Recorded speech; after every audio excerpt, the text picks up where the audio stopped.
make it a better place. It'll take creation. Hi everybody, this is Tina. Welcome to my video today, you guys. I have one more card that I need to make this week for swap cards, which means I need to use new product that you guys can't order yet. So I'm so sorry about that because I know that can be super frustrating. But I wanted to make this card because I needed to get it done for a swap, a leadership swap that I'm a part of. I wanted to share with you guys, and particularly I wanted to share with you how I'm using these two stamp sets. These, I like this one as a very functional stamp set, meaning there's really specific uses for this stamp set. It's not one that I'll just use all of the time. And this is a great stamp set that has some great images, but neither one of them are my favorite, like my favorite go-to. I just immediately have so many ideas for. So sometimes that happens when I'm in pre-order for a new catalog. I can only order a select amount of product, and sometimes they're not my most favorite stamp sets, but I need to get them for swaps or different things that I'm doing. So I wanted to show you how I had struggled with figuring out how to do this second swap card, and I decided to keep it really, really simple. And these two stamp sets, I ended up using the Sentiment, which you guys have seen me use this one a ton already, sending loves and hugs to you. And I also think that this one with Faith, All Things Are Possible, but again, like this one is kind of specific. You would really need like a very specific card. And I try to keep the sentiments on my card really open because all the cards that I send out, I send blank inside so they can be reused. So so I used this Sentiment, and then I used this stamp set, and I tried several different things with this stamp set, and I was using some of the images, and then I decided to use this image right here, which is really beautiful. It's like this rose cluster, and it has some other flowers. So I thought it would be fun to do some embossing. So let's grab our embossing supplies. I have my Versamark ink pad. I have my white embossing powder that has a little spoon in it. And then I have my heat tool right here that I'll be using. So some of the other things that I use are, I use this snappy tray right here. This is just a tray that snaps all together, and then you can use it to pour your embossing powder in. And then when you're done, you just kind of sweep it out and put all your embossing powder back in your container.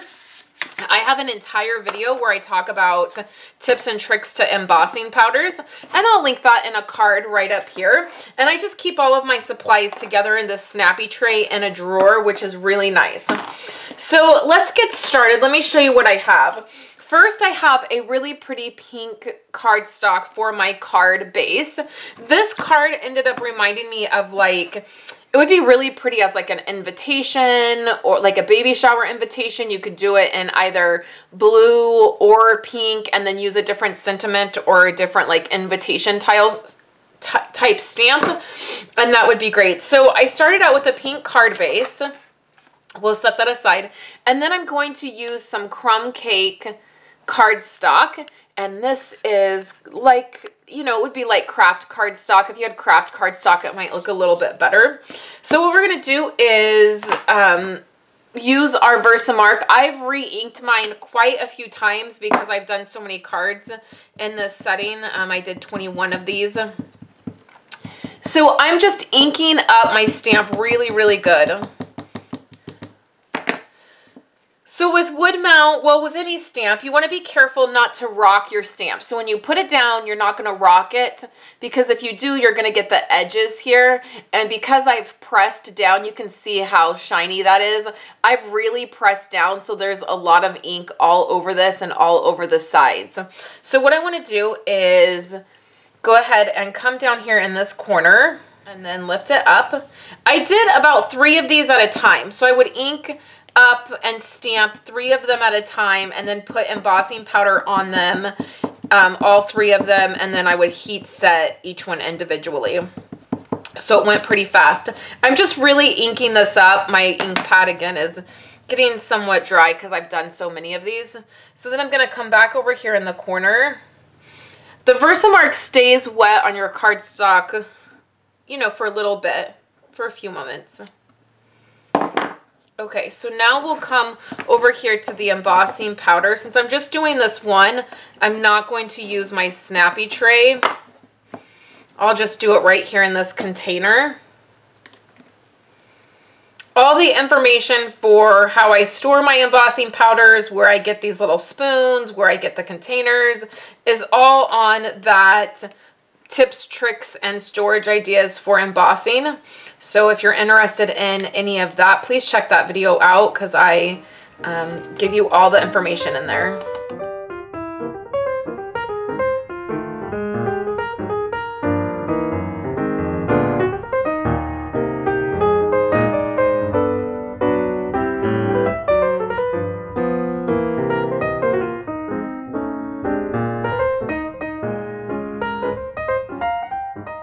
Cardstock is a little bit warped because I just used my heat tool to set that embossing powder. So I'm going to go ahead and use my ATG gun because it is a really strong adhesive, and you can see I'm putting quite a bit of adhesive on the back of that cardstock.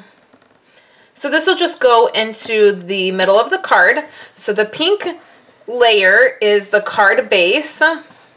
And it is 5.5 by 4 1/4. You just take your 8.5 by 11 piece of cardstock, cut it in half at 5.5, and then you fold it, and that's going to give you your card base. The crumb cake piece is at 5 1/4 by 4, so it's going to give you this nice layer, just like this.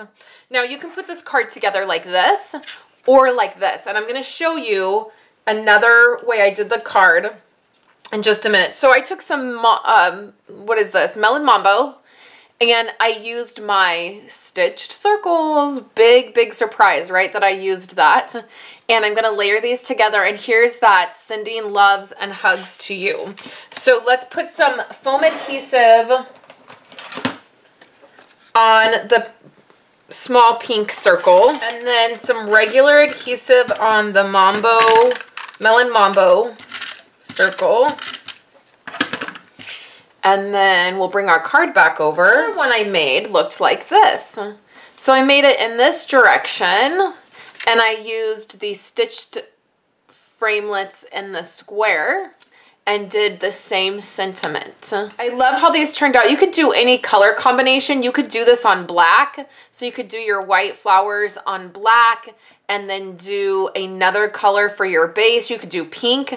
So there's lots of options for something this simple, and the embossing part really makes it pop. So it's not an entirely flat card. So I love that. I would love to know which one you liked better, the circle set or the square set, and just leave me a comment and let me know. And then I'll be back next week using some current product, and I am excited. I got my catalogs ordered, and they're going to be shipping out to all of you who have placed orders with me in the last 6 months. So thank you so much for supporting me by watching my videos, by purchasing Stampin' Up! Product from me, by requesting a catalog. I truly appreciate all of you guys, and I'm so thankful to have a new catalog and be diving into new products with you guys and new and fun projects. So thank you guys so much. I hope you're having a wonderful week, and I will talk to you guys later.